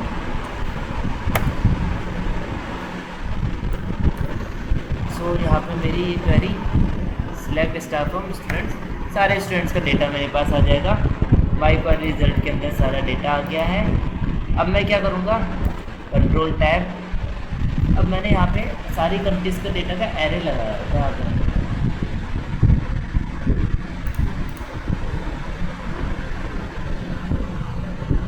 ठीक है ना जी। एरे को यूज़ करना है, कहाँ पे यूज़ करना है इस एरे को, मेरे को माई क्वेरी रिजल्ट को यूज़ करूँगा मैं, ठीक है। कहाँ पे, स्टूडेंट्स के डेटा को शो कराने के लिए। ये तो मेरा हेडिंग हो गई सब में, ये डायनेमिक हो जाएगा। टी आर जो है ना, अब ये मेरा डायनेमिक होगा। तो कैसे करते हैं, इसको मैं फॉर्मेट कर देता हूँ। फॉर्मेट का ऑप्शन भी नहीं आ रहा है मुझे बता दें। तो शिफ्ट टैब,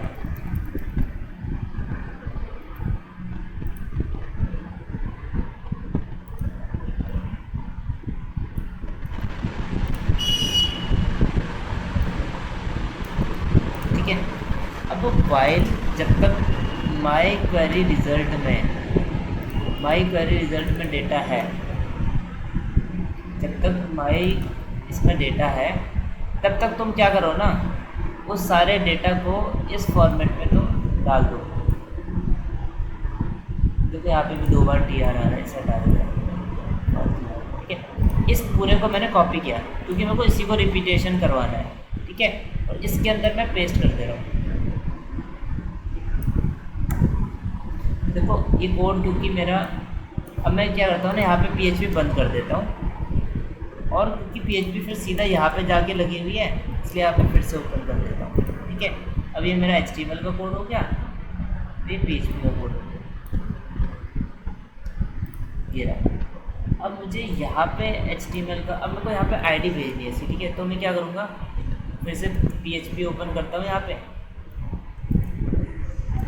PHP, और यहाँ पे PHP ऑफ कर देता हूँ, इको करवा देता हूँ क्या, फेच डेटा। भाई स्क्रीन में कुछ शो नहीं हो रहा, ठीक है, स्क्रीन फ्रीज हो चुकी है एकदम, मतलब कुछ मूव नहीं कर रहा। Okay okay.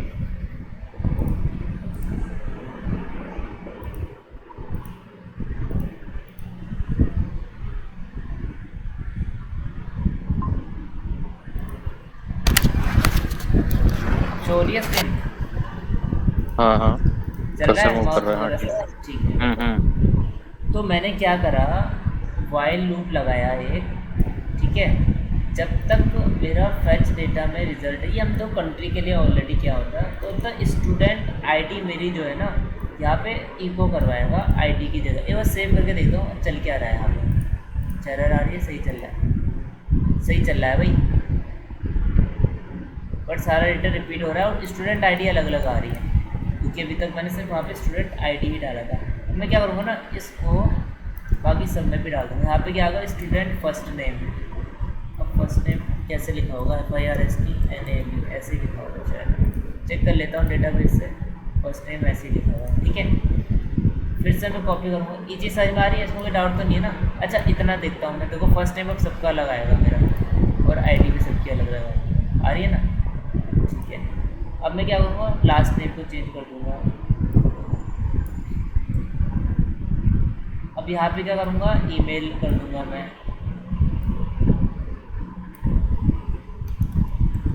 ठीक है। यहाँ पे जेंडर, ठीक है। ये तो यहाँ पे कुछ करना नहीं है, तो सेव कर, अच्छा यहाँ पे करना है तो स्टेटस।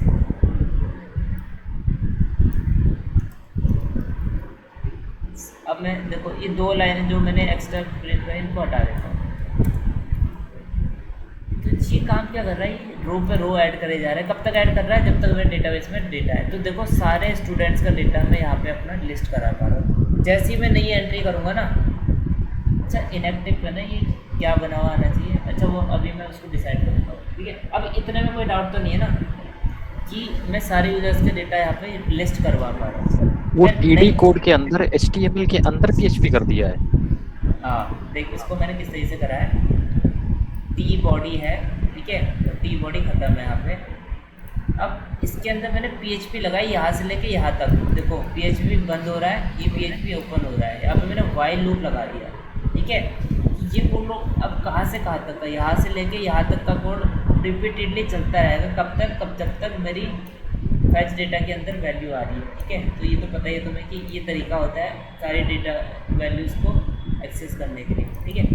अब इसके अंदर क्या होगा, वो मेरा HTML कोड भी हो सकता है, कुछ भी हो सकता है, ठीक है। तो ये मैंने HTML, अब मेरे को क्योंकि इस HTML के अंदर फिर PHP का यूज़ करना था, तो मैंने इस तरीके से कर दिया। तो इस चीज़ को समझो कैसे किया मैंने, जहाँ पे PHP के कोड है वहाँ पे मैंने उसको PHP के टैग्स के अंदर यूज़ कर दिया, जहाँ पे नहीं है सिंपल वो मतलब HTML का पार्ट है। सिर्फ इतनी जगह पे PHP कोड की ज़रूरत नहीं, तो मैंने इतना कर दिया। अच्छा मैं अगर एक और तरीका होता है, अगर मेरे को सिर्फ इको करवाना है तो मैं यहाँ पे ऐसे इक्वल टू भी लिख सकता हूँ, तो भी मेरा सेम ही चीज़ प्रिंट होनी चाहिए, ठीक है, कोई फर्क नहीं है।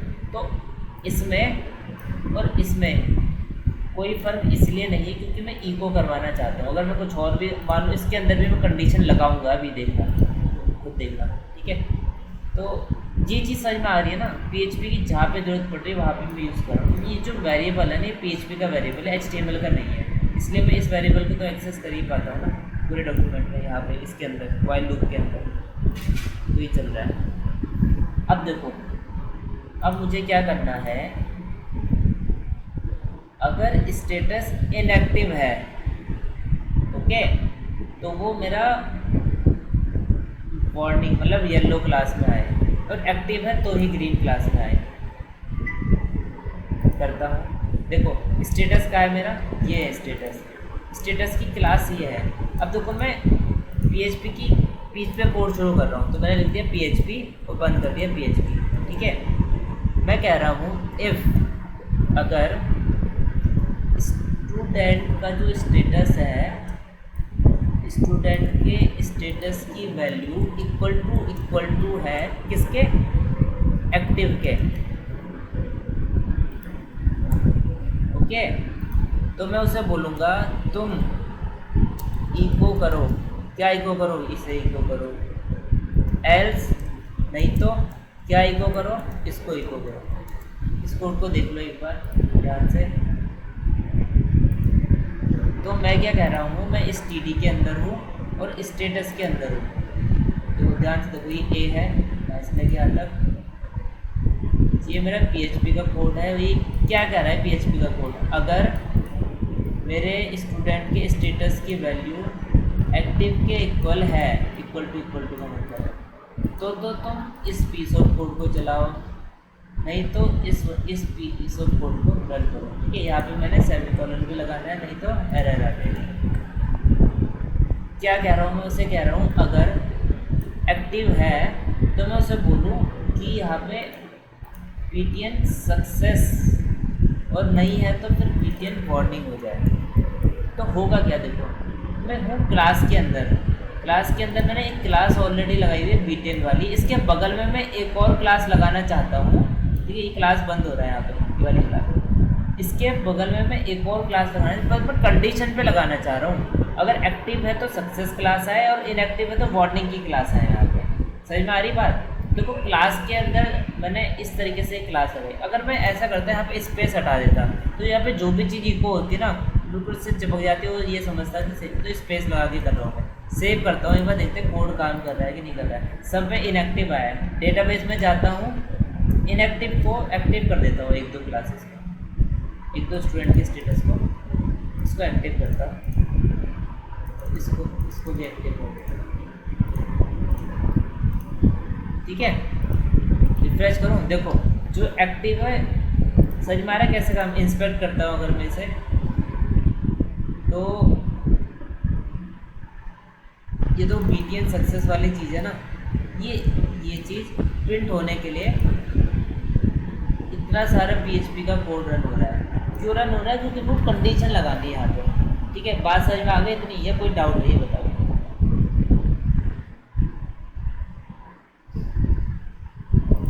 ठीक है, अगर नहीं भी समझ में आता तो वीडियो देख लेना एक बार, बाकी बहुत क्लियर है, मतलब ज़्यादा कुछ हार्ड चीज़ नहीं है। जहाँ पे मेरा मन कर रहा है वहाँ पे मैं कंडीशन लगा रहा हूँ, जहाँ पे नहीं कर रहा वहाँ पे नहीं लगा। अच्छा, अगर डिलीट बटन को हमें हाँ, क्लिक करना है तो इसको तो हम HTML CSS के थ्रू ही कर सकते हैं। इसमें हम डायनेमिक करने के लिए इसको तो हम उससे करेंगे नहीं, PHP के थ्रू, PHP का यूज़ की ज़रूरी है, PHP का यूज़। डिलीट को क्लिक करना हाँ, है तो मैंने हाँ। ये लिंक लगा रखा है ना यहाँ पे, नहीं, क्लिक करते ही वो डिलीट हो जाएगा ना अभी मैं कोड लिखूंगा इस चीज़ का। तो वही कोड, वो कोड क्या इसके अंदर PHP के थ्रू लिखा जाएगा या नॉर्मल? हाँ, अपना अपना तरीका है, तो PHP के थ्रू भी लिख सकते हो। अच्छा, मैं अपना एक तरीका बता दूंगा जो यूज़ कर सकते हैं हम लोग, है ना, बाकी और भी कई सारे तरीके हो सकते हैं, है ना। अच्छा। अभी करूँगा मैं डिलीट पे क्योंकि जो एक्टिव इनएक्टिव का था ये तो हमारा उसको डेटाबेस से आ रहा है, तो इस जगह हमने PHP लगाया है कि डायनेमिक हो सके, पर डिलीट का हमें उससे डेटाबेस से तो रिलेशन है नहीं। हाँ, अगर डिलीट बटन हमें प्रेस करना है तो इसको तो हम ऐसे भी कर सकते हैं, मतलब कर PHP से भी सकते हैं, ऐसा कोई वो नहीं है। हाँ, अब देख मैं कैसे करता हूँ, देखो अब मैं क्या करूँगा ना, मैं बोलूँगा अगर मैं जैसे ही एक्टिव पे क्लिक करूँगा ना तो वो इनएक्टिव हो जाए, और इनएक्टिव पे क्लिक करूँगा तो एक्टिव हो जाए। इसका मतलब बटन के क्लिक करने पे डेटाबेस में वैल्यू चेंज हो जाए, मेरे को ये करना है। ठीक है, करके देखें।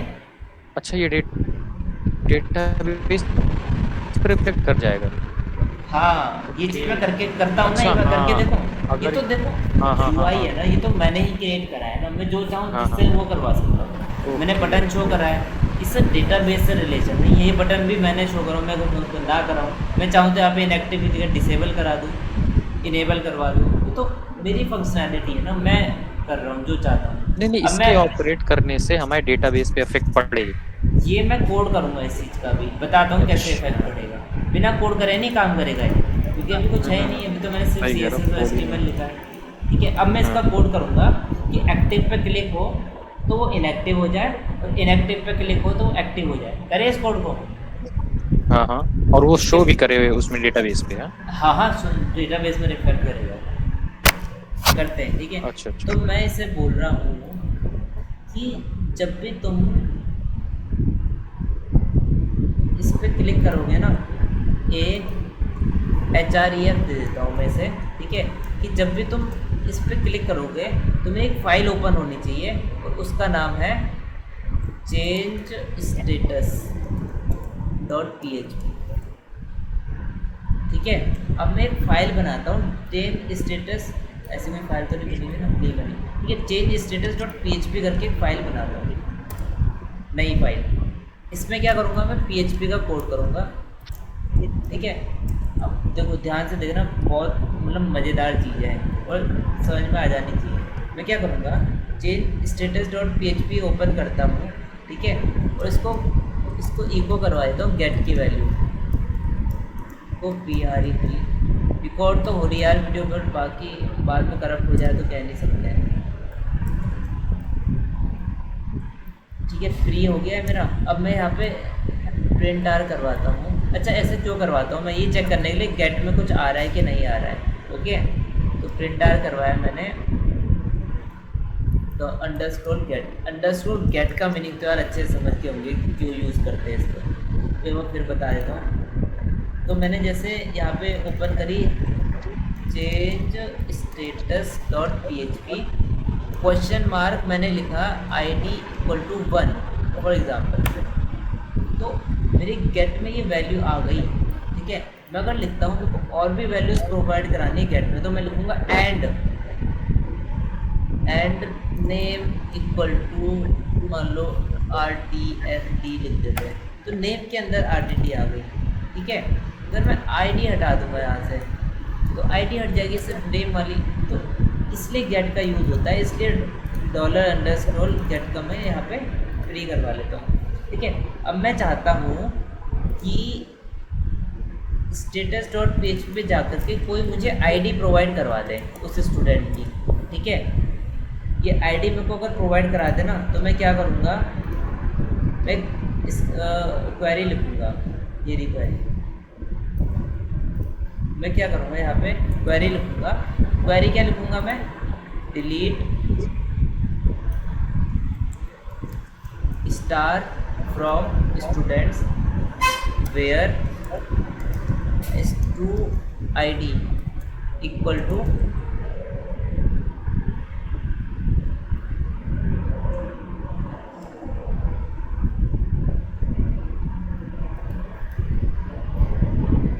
जहाँ स्टूडेंट की ID ये हो,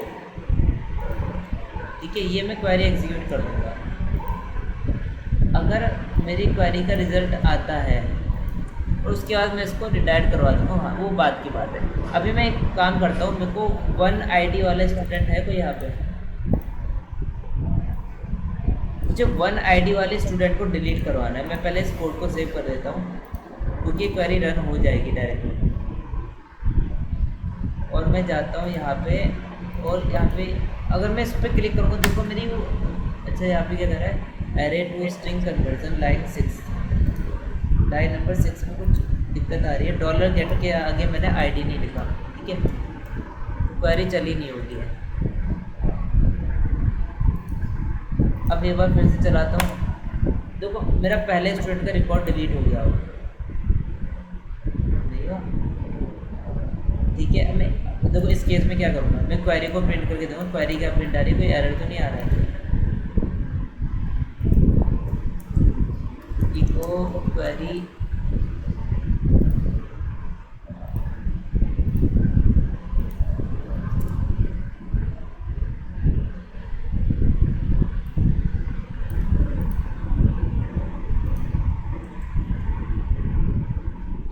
डेटा इस पर रन करके देखूँगा क्वेरी को।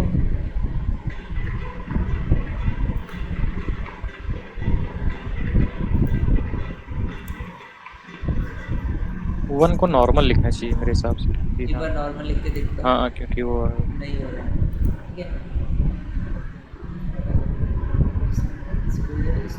हो सकता है मेरी क्वेरी गलत हो, ठीक है। जस्ट सही क्वेरी, डिलीट क्वेरी स्टार तो नहीं सही आएगा है। शायद, जहाँ तक हाँ है हाँ स्टार नहीं मे बी। आना चाहिए। ठीक है, ये क्वेरी सही बननी है, तो स्टार नहीं लगाना है यहाँ पे। और यहाँ पे इसको मैं ना कोड्स की जगह नॉर्मली डाल देता हूँ। अब मेरा एंट्री वहाँ पे डिलीट हो जाएगा रिकॉर्ड। अच्छा ठीक है, श्योर हूँ ना मैं कि हाँ रिकॉर्ड इससे डिलीट हो जाएगा। तो अब मैं क्या करता हूँ ना, थोड़े चेंजेस मैं एडमिन वाले पे भी कर देता हूँ। मैं क्या करूँगा, जो अच्छा डिलीट वाली चीज़ कर रहा हूँ ना, अच्छा ठीक है पहले डिलीट वाले ही कर देते हैं। ठीक है, तो मैं डिलीट वाले पे मैं तुम गड़बड़ कर, मैं डिलीट क्यों करना चाह रहा हूँ, मेरे को स्टेटस चेंज करना है ना, तो मैं अपडेट वाली क्वेरी लिखता हूँ यहाँ पे। तो मैं लिखूँगा यहाँ पे अपडेट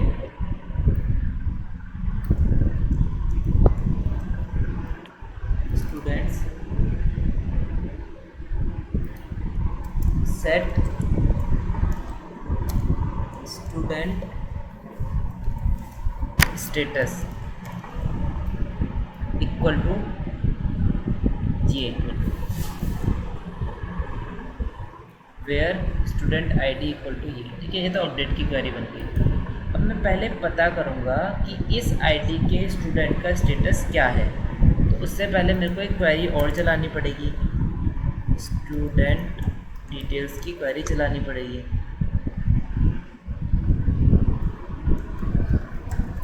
चलाते हैं। क्या क्वेरी बनाऊंगा मैं, सिलेक्ट स्टार फ्रॉम कहाँ से, students where ID equal to ये।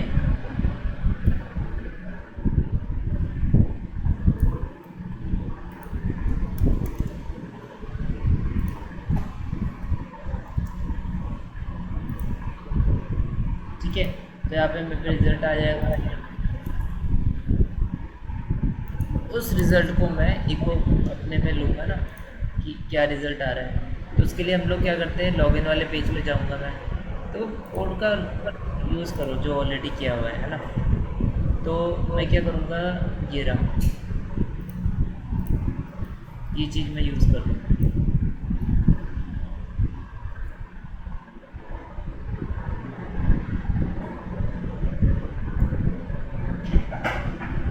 तो मैंने स्टूडेंट डिटेल्स की क्वेरी चलाई, यूज़र की डिटेल्स निकाली।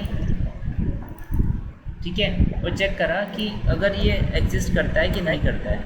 अगर एग्जिस्ट करता होगा, ठीक है, तो मैं करूँगा dollar student status. Student status के अंदर मैं उसका स्टेटस डाल दूँगा। कैसे डालूँगा मैं, यूज़र डिटेल्स के अंदर मेरे पे कहाँ पे होगा, STU स्टेटस के अंदर। ठीक है, अब मैं एक और कंडीशन लाऊंगा, अगर स्टूडेंट का स्टेटस इक्वल टू होगा एक्टिव, ठीक है, तो मेरी एक अनदर क्वेरी चलेगी और वो क्या करेगा, उसके स्टेटस को अपडेट कर देगा। क्या अपडेट कर देगा, वो अपडेट कर देगा उसको यहाँ पे इनएक्टिव कर देगा। ठीक है, बट अगर वो एक्टिव नहीं होगा एल्स, तो वो कर देगा इसको एक्टिव।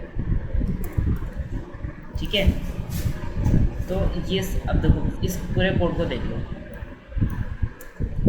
तो मैं सारी क्वेरीज को प्रिंट भी करता हुआ चले जाता हूँ। ठीक है, सबसे पहले स्टूडेंट सिलेक्ट होगा वाला, तो इको ये वाली क्वेरी चलेगी मेरी, इसके बाद ब्रेक लग जाएगा।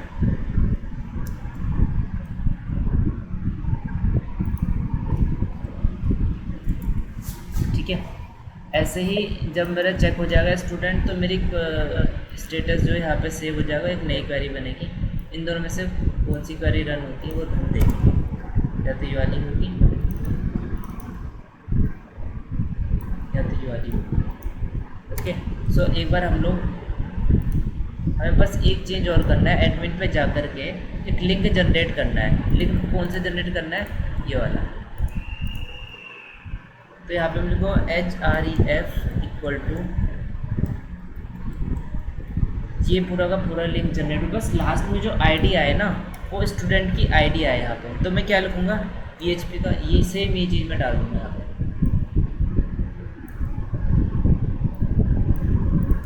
एक बार मैं सेव करके समझा देता हूँ कोड को काम क्या हो रहा है यहाँ पे। तो मैं कौन से पेज को एडमिन, देखो ये इनएक्टिव है ना, नीचे URL देखना चेंज स्टेटस डॉट PHP ही आ रहा है सब में, क्वेश्चन मार्क ID नहीं आ रहा है, बट मैं ये डिलीट वाले में डाल के ठीक है गड़बड़ होती तो मैं इसको सही कर देता हूँ।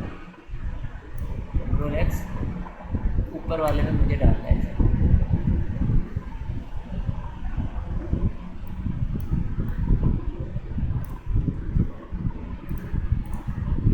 डिलीट ठीक है, देखो इनएक्टिव की नीचे देखोगे ना यहाँ पे इस जगह पे देखना है जो URL बनता है, या मैं एक काम करता हूँ इंस्पेक्ट कर लेता हूँ इसका URL बन रहा है चेंज स्टेटस डॉट PHP और ID इक्वल टू 1, ठीक है। इस वाले का क्या URL बन रहा है ID इक्वल टू 2, ठीक है। इस वाले का क्या URL बन रहा है ID इक्वल, ये चीज़ समझ में आ गई कि किस तरीके से हर किसी का अलग अलग URL बन रहा है। इसी तरीके से जिस तरीके से यहाँ पे स्टूडेंट ID अलग अलग शो हो रही है, ठीक है। अब मैं क्या करता हूँ ना इस वाले पे क्लिक करता हूँ तो मेरा चेंज स्टेटस वाली पेज पे चले आएगा 1 ID के साथ, ठीक है। अब यहाँ पे देखो एरर भी आ रही है, तो पहली बारी मैं देखता हूँ रन करके कि सही चल रही है कि नहीं चल रही है। पहली बारी रन कर रही है सही, कोई दिक्कत नहीं है, बट ये कह रहा है MySQLi fetch array expect result, इसके अंदर शायद रिजल्ट ना आ रहा हो। मैं आ जाता हूँ वापस से चेंज स्टेटस वाले में, इसको मतलब दूसरी इसमें कुछ दिक्कत आ रही है, स्टूडेंट डिटेल्स क्वेरी नहीं आएगी यहाँ पे, मेरा क्या होगा क्वेरी रन करना पड़ेगा है ना, तो मैं ये चीज़ नहीं कराया।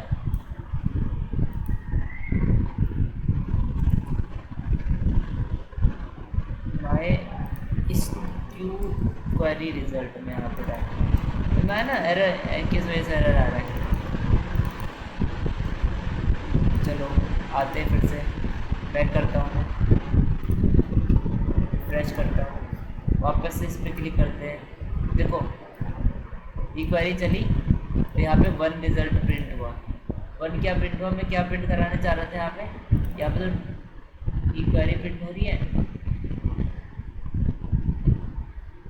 यहाँ पे रिजल्ट प्रिंट हो रहा है जबकि यहाँ पे स्केल प्रिंट करवाना है, ठीक है। और यहाँ पे 1 का मतलब वो क्वेरी एग्जीक्यूट हो गई, ठीक है। इसका मतलब वहाँ पे एक बार फिर से करते हैं, वहाँ पे स्टेटस चेंज हो गया होगा मेरा, देखो एक्टिव हो गया इनएक्टिव से, ठीक है। फिर से क्लिक करता हूँ इस पर, क्लिक करा ये क्वेरी चली और फिर इनएक्टिव वाली क्वेरी चली, मतलब पहले से एक्टिव था देखो, ठीक है। तो यहाँ पे क्लिक करा ये वाली क्वेरी चली, इस बार वो एक्टिव की क्वेरी चली क्योंकि वो पहले से इनएक्टिव था, ठीक है। वर्क कर रहा है मेरा कोड। बस इसमें एक चीज़ और कर देता हूँ कि चेंज स्टेटस वाले पेज में जैसे ही क्वेरी चल जाए अगर, तो वो क्या करेगा ना रिडायरेक्ट कर जाएगा कौन से पेज पे, मेरे एडमिन पेज पे रिडायरेक्ट कर जाएगा, ठीक है। अच्छा अब मेरे को क्वेरीज प्रिंट कराने की भी जरूरत नहीं है क्योंकि अब मेरा सारा का सारा कोड बढ़िया काम कर रहा है।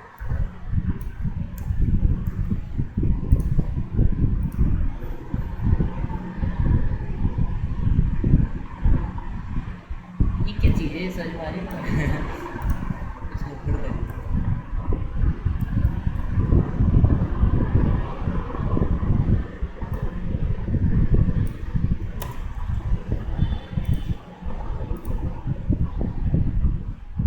अब सही है, ठीक है। अब देखो मैं इसको क्लिक करूँगा, हो रहा है ना जैसे असली में पेज लोड होता है, देखो कैसा लग रहा है, सही है, मस्त है भाई मस्त।